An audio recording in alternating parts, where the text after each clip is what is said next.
नमस्कार, राष्ट्रीय समाचार से मैं जयेश सोनी और आप देख रहे हैं आपका पसंदीदा क्राइम शो गुनहगार कौन।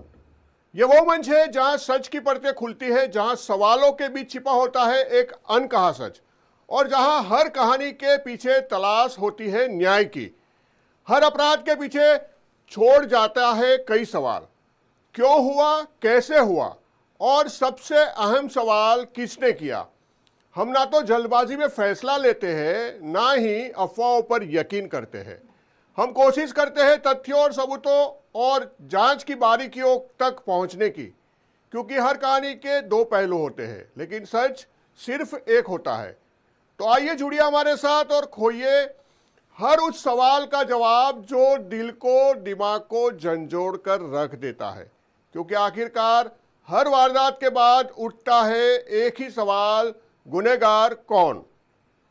सबसे पहले बात करते हैं जमुई की, एक शांत शहर जहां रातें आम तौर पर सुकून लेकर आती है, लेकिन उस रात सन्नाटा भी डर गया और एक घर की दीवारों ने वो देखा जिसे सोचकर भी रूह कांप जाती है।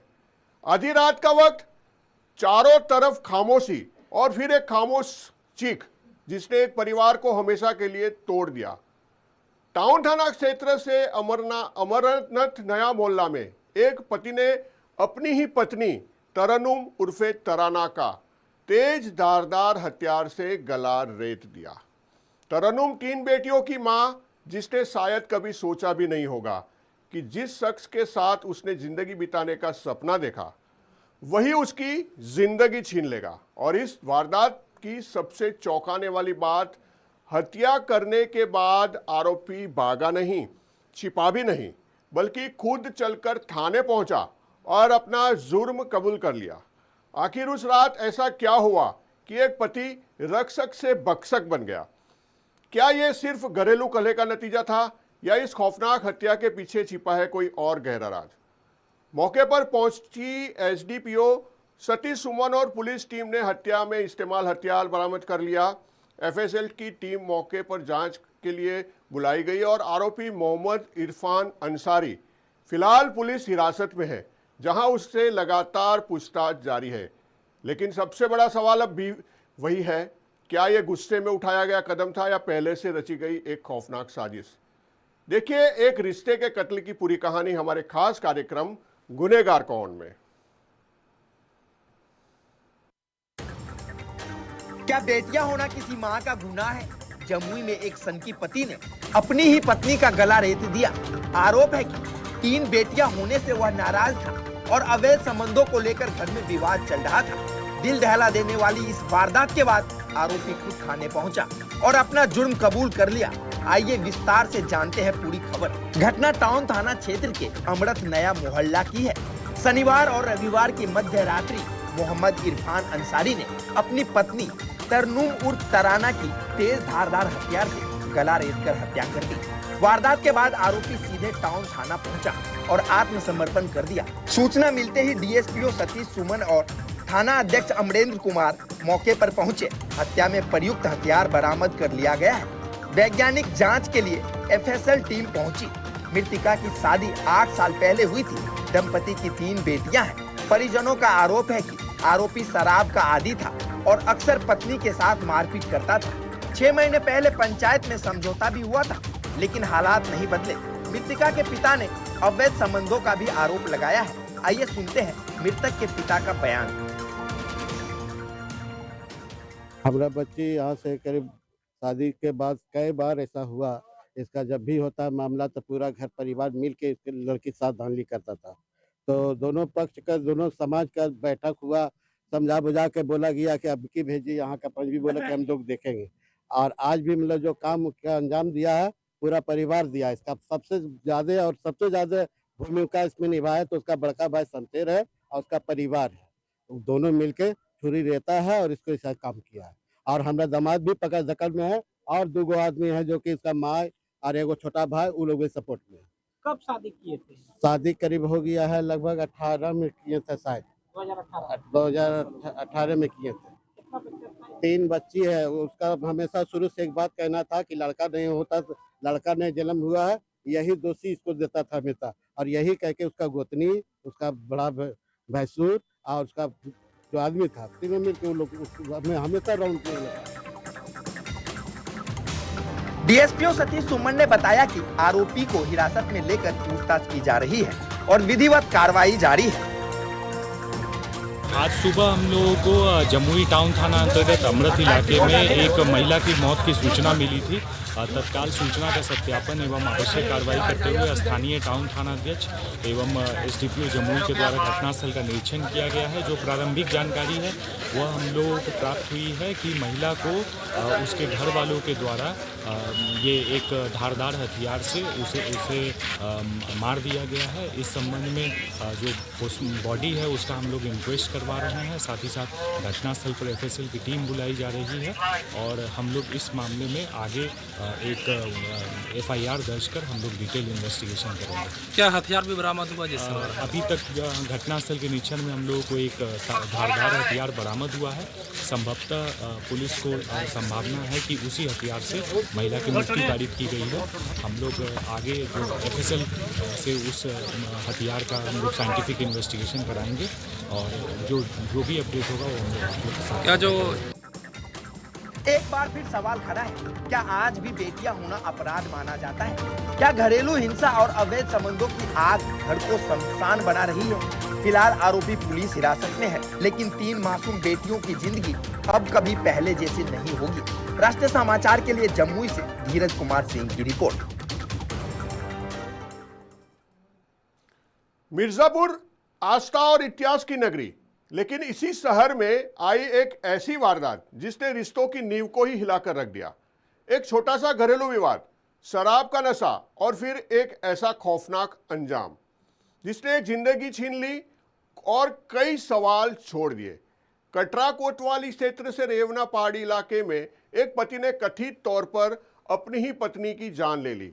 वो पति जो उसके घर की पहचान थी, पहले परिवार की नींव थी, लेकिन उसी घर में उसी पति के हाथों उसकी सांसें हमेशा के लिए थम गई। बताया जा रहा है कि आरोपी शराब के नशे में घर पहुंचा था। घर पहुंचते ही खाना न बनने को लेकर पति पत्नी के बीच कहासुनी शुरू हो गई। शब्दों की यह तकरार धीरे धीरे गुस्से में बदल गई और गुस्सा बन गया एक खौफनाक हथियार। आरोप है कि गुस्से में अंधा हो चुके पति ने घर में रखे प्रेशर कुकर को उठाया और पत्नी के सिर पर जोरदार वार कर दिया। वार इतना खतरनाक था कि महिला की मौके पर ही दम तोड़ दिया। एक पल का गुस्सा और हमेशा के लिए खत्म हो गया एक रिश्ता, एक जिंदगी, एक परिवार। घटना की सूचना मिलते ही पुलिस मौके पर पहुंची और आरोपियों को हिरासत में ले लिया। पूछताछ शुरू करी है। एसपी सिटी नगर मिर्जापुर नितेश सिंह के मुताबिक पुलिस मामले की गंभीरता से जांच कर रही है और आगे की विधिवत कार्यवाही जारी है। लेकिन सबसे बड़ा सवाल अब भी वही है, क्या यह सिर्फ शराब के नशे में उठाया गया कदम था या इस हत्या के पीछे छिपा है गुस्सा, तनाव या कोई और राज?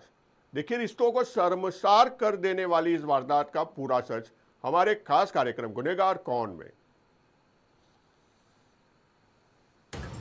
क्या मामूली घरेलू विवाद भी जानलेवा बनते जा रहे हैं? मिर्जापुर के कटरा कोतवाली क्षेत्र से एक दिल दहला देने वाली वारदात सामने आई है, जहां शराब के नशे में धुत एक पति ने अपनी ही पत्नी की हत्या कर दी। बताया जा रहा है कि खाना न बनाने को लेकर शुरू हुआ विवाद कुछ ही मिनटों में खून खराबे में बदल गया। घटना रेवना पहाड़ी इलाके की है। जानकारी के अनुसार आरोपी पति शराब के नशे में घर पहुंचा था। घर में खाना तैयार नहीं था। इसी बात को लेकर दोनों के बीच कहासुनी शुरू हुई। विवाद इतना बढ़ गया कि गुस्से में पति ने घर में रखे प्रेशर कुकर से पत्नी की सिर पर जोरदार वार कर दिया। गंभीर चोट लगने के कारण महिला ने मौके पर ही दम तोड़ दिया। घटना की सूचना मिलते ही पुलिस मौके पर पहुंची। सबको कब्जे में लेकर पोस्टमार्टम के लिए भेज दिया गया। आरोपी पति को हिरासत में लेकर पूछताछ की जा रही है। थाने पे सुबह 10:30 के आसपास ये सूचना प्राप्त हुई कि पड़ोस में एक महिला का जो है शव मृत्यु में पड़ा हुआ है। इस सूचना पर तत्काल थानाध्यक्ष एवं क्षेत्राधिकारी नगर और सभी क्षेत्राधिकारी के द्वारा मौके पर निरीक्षण किया गया। फॉरेंसिक टीम आई, पीड़िता के परिवारजन में भाई को बुलाया गया। इसके द्वारा ये तहरीर दी जा रही है कि उसके पति ने शराब को लेकर इनके झगड़ा हुआ करता था। उसी झगड़े के क्रम में ये उनके द्वारा उसको हत्या कर दी गई है और मृतक का शव हमने पुलिस ने बरामद कर इसमें पोस्टमार्टम के लिए भेजा जा रहा है। इसमें अग्रिम विधिक कार्रवाई प्रचलित है। एक बार फिर सवाल खड़ा है, क्या शराब और गुस्सा घर को कब्रगाह में बदल रहे हैं? क्या छोटी सी कहासुनी एक जिंदगी खत्म करने का कारण बन सकती है? और सबसे बड़ा सवाल, ऐसे घटनाओं को रोकने के लिए समाज और प्रशासन को क्या कदम उठाने चाहिए? फिलहाल पुलिस जांच में जुटी है। राष्ट्रीय समाचार के लिए ब्यूरो रिपोर्ट, मिर्जापुर, उत्तर प्रदेश। बिहार जहां गांवों की मिट्टी में रिश्तों की खुशबू बसती है, लेकिन उसी मिट्टी ने जब रंजिश का जहर घुल जाए तो अंजाम होता है खून, गोलियां और मातम। गोपालपुर थाना क्षेत्र के शाहपुर गांव से आई एक वारदात सिर्फ एक हत्या नहीं बल्कि 40 साल पुरानी दुश्मनी का वो खूनी अध्याय है जिसने पूरे गांव को दहला दिया। रविवार की देर रात जब गांव नींद में था तभी गोलियों की तड़ातड़ से कांप उठा शाहपुर। निशाने पर थे दो सगे भाई मनीष और मंजीत, जिन्हें घेरकर बेरहमी से गोलियों से भून दिया गया। हमलावरों ने सिर्फ दो लोगों को ही नहीं मारा बल्कि एक परिवार की उम्मीदें और गांव की शांति भी छीन ली। बताया जा रहा है कि इस हत्या के पीछे जमीन का विवाद और 40 साल पुरानी रंजिश की आग सुलग रही थी। एक ऐसी दुश्मनी जो वक्त के साथ शांत नहीं हुई बल्कि और खतरनाक होती चली गई। दोहरी हत्या के बाद गांव में तनाव चरम पर है। आक्रोशित ग्रामीण सड़कों पर उतरे और पुलिस ने हालात को काबू में रखने के लिए भारी पुलिस बल तैनात कर दिया। सबसे बड़ा सवाल यह है, अगर पहले से खतरे की चेतावनी थी तो सुरक्षा क्यों नहीं दी गई? क्या इस हत्याओं को रोका जा सकता था? क्या लापरवाही की कीमत दो जिंदगियों से चुकानी पड़ी? पुलिस अब जांच की बात कर रही है, लेकिन गांव में गुस्सा अभी भी उबाल पर है। क्या ये 40 साल पुरानी दुश्मनी का अंत है या किसी और बड़ी साजिश की शुरुआत? कौन ही इस दोहरे हत्याकांड का असली गुनहगार और कब सामने आएगा इस खौफनाक सच का पूरा सच? देखिए, रिश्तों, रंजिश और गोलियों की सनसनीखेज कहानी का पूरा खुलासा हमारे कार्यक्रम में गुनहगार कौन।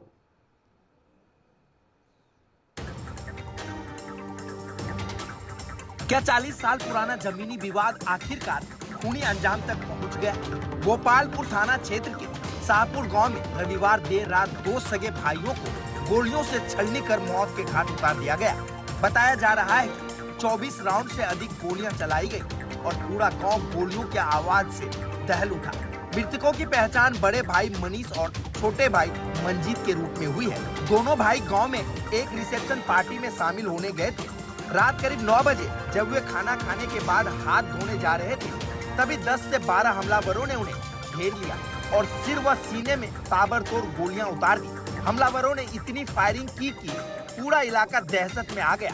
मृतकों के पिता राज किशोर राय का आरोप है कि यह हत्या उनके ही गोतिया द्वारा की गई है।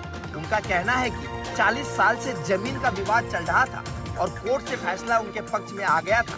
परिजनों का दावा है कि उन्होंने पहले भी जानलेवा हमला और धमकियों की सूचना प्रशासन को दी थी, लेकिन कोई ठोस कार्रवाई नहीं हुई। आइए सुनते हैं मृतकों के पिता का क्या कहना है। दोनों बेटा के तो मार दिया गोली हमारे दुश्मन। कृष्णा राय, प्रेमा के बेटा दोनों, कृष्णा के तीनों बेटा, ओकर पोता, तीनों चारों पोता, सब मिल करके धर करके रिसेप्शन में गया था खाने के लिए। दौलत राय के बेटा के रिसेप्शन था गांव में, गांव शाहपुर में रिसेप्शन था, उसमें निमंत्रण मिला था। बेटा के हम मना किए कि हो सको साजिश कर ले हो लगो कि उन्हें बोला रहा है, बोलवा के मरवा दिया दोनों बेटा के। हमारे एगो कुंवारा बेटा था 23-22 वर्ष। क्या नाम है बेटा का? मंजीत, छोटा के मंजीत, बड़ा के 30-32 साल हो रहा है। वो शादीशुदा था, एक को बेटा भी नहीं था। घटना के बाद गांव में भारी आक्रोश है। लोगों का कहना है कि समय रहते कार्रवाई होती तो शायद आज दोनों भाई जिंदा होते। फिलहाल प्रशासन ने गांव में सुरक्षा बल तैनात कर दिया है। एसएसपी और एसडीपीओ मौके पर पहुंचकर जांच में जुटे हैं। में जो गोपालपुर थाने में पड़ता है, यहाँ पे दौलत राय जी के बेटे का रिसेप्शन चल रहा था। उसी में सूचना मिली कि घटना घटी है और दो भाइयों को जिनका नाम मनीष और मंजीत बताया जा रहा है, उनको गोली लगी। उन्हें उपचार के लिए NMCH ले जाया गया, परंतु वहां जाने के पहले ही उन दोनों की मृत्यु हो गई। घटना में कुछ पूर्व से चल रहे विवाद की बात सामने आई है और कुछ अभियुक्तों का नाम भी निकल कर आया है। बाकी कांड अनुसार मृतक का नाम सर क्या है? एक का नाम मनीष और एक का नाम मंजीत। क्या उम्र होगा दोनों का? दोनों का उम्र 25 से लेकर 35 के बीच में। अभी तक जो निकल कर आया दोनों ही सगे भाई है। कोई जमीन का मामला आ रहा है, विवाद का? पूर्व का विवाद है, एग्जैक्टली किस चीज़ का विवाद है ये इन्वेस्टिगेट करने के बाद ही आपको कितनी गोली चली है सर? मल्टीपल राउंड्स गोली चली है। यहाँ पे 3 खोखा मिल रहा है, बाकी डॉक्टर की रिपोर्ट की बात क्लियर हो। उन दोनों की मौत हो चुकी है। जी। लेकिन सवाल उठ रहे हैं, क्या सूचना देने के बावजूद सुरक्षा नहीं देना प्रशासनिक चूक नहीं है? क्या 40 साल का विवाद कानून से नहीं गोलियों से सुलझेगा? अगर पहले ही कार्रवाई होती तो क्या यह दोहरी हत्याकांड टल सकती थी? फिलहाल जांच जारी है, लेकिन शाहपुर गांव में गुस्सा, आक्रोश और मातम आज भी कायम है। क्या अब राजधानी दिल्ली में ना कहना भी जानलेवा हो गया है? क्या अब एक मामूली इनकार किसी की जिंदगी की आखिरी गलती बन सकता है? देश की राजधानी दिल्ली, जहां पर मोड़ पर सुरक्षा के दावे किए जाते हैं, वहीं एक पार्क में पुलिस बूथ से महज 30 मीटर की दूरी पर 17 साल के एक नाबालिग को चाकुओं से गोदकर बेरहमी से मौत के घाट उतार दिया गया। ये सनसनी वारदात सामने आई है मंगोलपुरी इलाके से, जहां एक छोटी सी बात, एक मामूली इनकार, एक खौफनाक हत्या की वजह बन गया। बताया जा रहा है कि आरोपी ने नाबालिग से सिगरेट मांगी, लेकिन जब उसने सिगरेट देने से इनकार किया तो गुस्से में आरोपी ने चाकू निकाला और ताबड़तोड़ वार कर दिए, एक के बाद एक वार, जबकि मामूली की सांसें हमेशा के लिए बंद ना हो गई। सबसे चौंकाने वाली बात यह है कि पूरी वारदात पुलिस बूथ से सिर्फ 30 मीटर की दूरी पर हुई, लेकिन हमलावरों के हौसले इतने बुलंद थे कि उन्हें कानून का जरा सा भी डर नहीं था। घटना के बाद इलाके में सनसनी फैल गई। पुलिस ने मौके पर पहुंचकर जांच शुरू कर दी है और आरोपियों की तलाश में छापेमारी की जा रही है। लेकिन सबसे बड़ा सवाल अब भी यही है, क्या राजधानी में अब आमतौर लोगों की जिंदगी सुरक्षित नहीं है? क्या कानून का खौफ खत्म हो चुका है? और आखिर कौन है इस मासूम का असली गुनहगार? देखिए राजधानी को दहला देने वाली इस वारदात का पूरा सच हमारे इस कार्यक्रम गुनहगार कौन में। क्या अब दिल्ली में ना कहना भी जानलेवा हो गया है? पुलिस बूथ से सिर्फ 30 मीटर दूर एक पार्क में सिर्फ सिगरेट देने से इनकार करने पर 17 साल के नाबालिग को चाकुओं से गोदकर मार डाला गया। राजधानी के मंगोलपुरी से आई यह वारदात सुरक्षा व्यवस्था पर गंभीर सवाल खड़े कर रही है। बताया जा रहा है कि युवक देर शाम बाथरूम के लिए पार्क में गया था। पार्क में अंधेरा था और वहां पहले से 4 नाबालिग मौजूद थे। आरोप है कि उन्होंने पहले युवक से सिगरेट मांगी। जब युवक ने मना किया तो मामूली कहासुनी खूनी हमले में बदल गई। चोरों ने उस पर ताबड़तोड़ चाकुओं से हमला कर दिया। गंभीर रूप से घायल युवक को स्थानीय लोग तुरंत संजय गांधी मेमोरियल अस्पताल ले गए, जहां डॉक्टरों ने उसे मृत घोषित कर दिया। मृतक के भाई मंजेश का कहना है कि उसके भाई की किसी से कोई दुश्मनी नहीं थी। आइए सुनते हैं मृतक का भाई मंजेश का क्या कहना है। सर मेरा भाई जो है लालू नाम का व्यक्ति, वो बिहार से बेचारा 15 दिन पहले आया था इधर दिल्ली घूमने के लिए मेरे पास, है ना। अब मेरी एक छोटी सी दुकान है रेड लाइट पे, वो बेचारा खाली दुकान छोड़ के पेशाब करने पार्क में चला गया था। उसके साथ चाकू घोंप के हत्या कर दी गई है। ना उसे पता ना कुछ, वो ना किसी से बोलता था ना चलता था, उसके साथ चाकू घोंप के हत्या कर दी गई है। और बता रहे आरोपी पकड़ा गया नहीं पकड़ा गया, ये भी बता नहीं रहे। कितने लोगों ने चाकू मारे, कुछ पता लगा?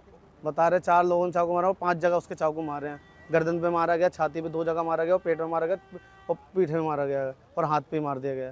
तो क्या वजह रही, आपको क्या लगता है कि उसके साथ कोई लूटपाट हुई है, क्या वजह थी? सर मुझे यही समझ नहीं आ रहा, मंगोल में तो हर दिन ऐसे ही होते जा रहा है। अब ऊपर से तब ये इतनी बेकदरी से ना बेचारे को कुछ पता ना यहाँ का, उसके साथ ऐसा हो गया बल्कि 10 मिनट के अंदर अंदर। क्या नाम था आपके भाई का जिसकी बहुत? लालू। कितनी उम्र है? 17 साल की थी सर उम्र। कहाँ का रहने वाला है? बिहार का रहने वाला था। बिहार में कहाँ? सीतामढ़ी का सर।